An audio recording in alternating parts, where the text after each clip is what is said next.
Hi everyone, I'm Josh, one of the educators or mentors on the course like Joe, and it's my turn to do the end of week review this week.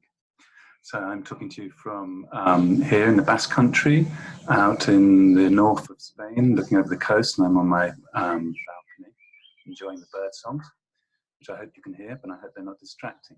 Anyway, to explain what I'm going to do, I think I've been reading a lot of your comments, not as many as I would like to, and making connections, obviously, to the things that I understand and believe in with respect to language learning and language teaching. And I think that they connect very well to three of my principal beliefs about how to teach language and how to learn language, in fact. So I'm going to organize the comments I choose to speak to in relation to those three things, but you'll have to stay with me until the end of the video to hear what those three things are. Before I do that though, I'd just like to say, obviously I haven't read all the comments. I don't suppose Joe would have been able to, or any of us would have been able to. So if you have found comments or thoughts that you thought were really insightful and helpful, please do add them to the links in the comment section under this video. Okay. So we started with communities of practice and the importance of creating a kind of productive, helpful learning social environment in our classrooms.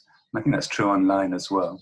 I really hope that in this course we are managing to create a space in which you feel happy to share your ideas with one another and respond to them. A safe speaking environment, or safe writing environment in this case. So I would recommend looking back at those steps, and some comments I think that were started by Julia and Holly, where lots of people have shared ideas about how to, as a teacher, what we can do to help create environments in which people feel happy to express themselves or really want to express themselves. So that was the first point, and the first one of my beliefs, that we need to do what we can to create productive, happy, friendly learning environments, social spaces. That relates in some ways to some of the things that we talked about with regard to task-based learning. But I think really for me, task-based learning and context-based learning relate to giving a meaningful context for the language that we are using and developing and learning. So to answer the question, well, why are we doing this activity in tasks, that gives you a clear meaning. This should relate to things that you want to achieve with the language. So I really like the definition of task as something that provides a setting, a meaningful setting for language practice, language production, noticing gaps in language and acquiring new language in a I've forgotten the words now, but an environment, a setting that is fun to collaborate in and contribute to and creative.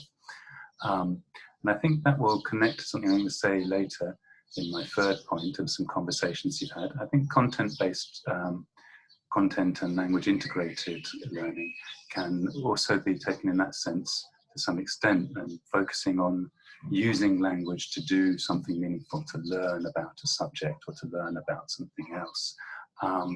But there are problems, I think, with the way that CLIL has been implemented in some places, and lots of people have noticed those and commented on them. So follow the conversations there. I think John and Julia and Marian have contributed lots to that discussion. So if you're interested in content and in content and language integrated learning, have a look at those conversations. So my second point, really my second belief, is that we need to create meaningful, motivating, engaging contexts for people to notice and use and practice language. And I guess that brings me to the third point, which relates to some comments about mixing methods and what you choose to do in your classroom and how, as a language teacher. I think Michael started that conversation, and for me that's quite closely related to your beliefs about what it's hard to do in language learning, and whether it's important to focus explicitly on form and on features of language, and particularly those features that differ from your first language and second language and the languages that you're learning. So please join in that conversation. What do you think it's important to do? Do you think it's important to present new language or to help learners notice features of new language?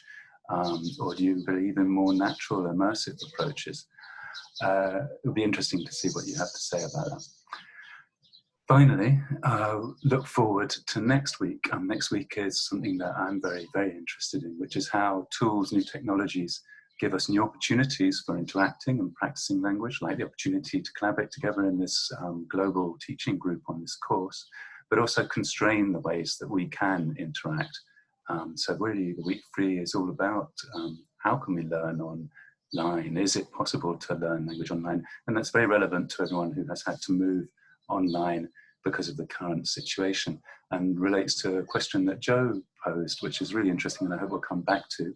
People on one of the steps this week were asked to take pictures of their physical classrooms and share those. It'd be really interesting to think about the spaces in which we are now teaching and learning remotely, people teaching from their own homes and into their homes and bedrooms even of their students. How does that affect what we're doing?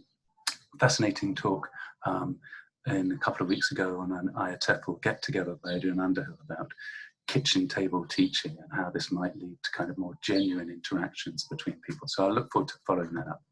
So I think I've mentioned the 3 principal beliefs I have, which are creating spaces in which people feel happy and able and want to contribute, giving meaningful contexts for language learning, whether or not you can actually present the language or allow people to discover it for themselves. And what was the word one? Whether or not we can accelerate learning in some way by focusing on features of the language in a deliberate way and providing deliberate practice of the language that people are trying to acquire. And I have a 4th principle, which is always question your beliefs about language learning and be open to changing those. And I think that points all the way forward to week 4, where we talk about the future of English and English language. And that has helped me question and indeed change a lot of my own beliefs about language teaching and learning. So it's fantastic to be with you all on this course, and I hope you'll stay with us and enjoy week 3. I'm certainly looking forward to it. Bye.